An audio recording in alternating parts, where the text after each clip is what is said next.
En otro informe, manera nos señala ayer, Aruba, Corsao y Bonaire llegan a dos moción importante de una reunión tripartidaria na San Martin para lograr aquí de una reunión tripartita casi nunca visto. Pero esta muestra es sano juicio de tres países están respetando el aspecto autónomo de cada país y en asunto interno. Evidente que Aruba tiene hope interés de moción que apresenta, pero es evidente también que otros dos países están autónomo por 10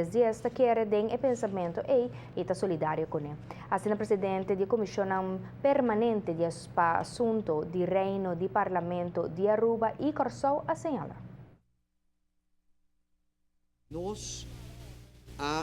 seguir o pensamento que nós quer uma situação de nosso reino que está abrir, que está transparente, que a decisão na hora de tomar é compreendível e está cumpre com o que o estatuto está prescrever.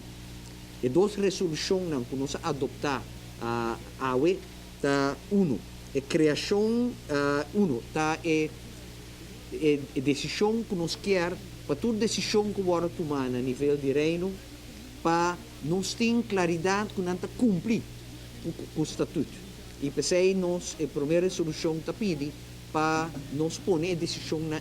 na disposição de Raad van State que não pode dar claridade a ribesei. E de duas resoluções também que nós quer instituto independente do reino que pode tomar decisão em caso de disputa, diferença de opinião legal a riba estatuto entre países e tomar uma decisão que tamara e país mesmo que tem corte uma decisão tamara estão que tem conflito. Solidário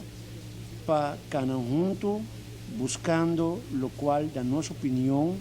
da justiça de país democrático caminha para dar contenido na estatuto que tem 4 países autônomos que forma reino holandês e que cada de país está igual na outro e maneira de vida normal ora botem diferença de opinião bota poner ante terceira independente para ensinar e dar juízo. Então, essa é de duas resoluções. A primeira resolução está com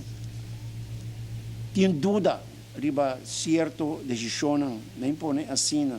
que o reino holandês a toma den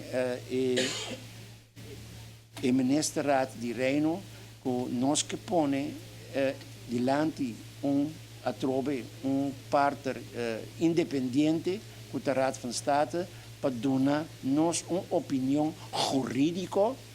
que coisa a passa aqui vai conforme estatuto e conforme o acordo que os 4 países têm para passar como reino no mundo aqui. Então, me quero senhor Herde, você bom claro em inglês, meu inglês não está assim fluent, e ela disse na arubano, onde disse na papiamento, e com coisa acana, e naturalmente me agradeci a prensa para a presença, a emenda,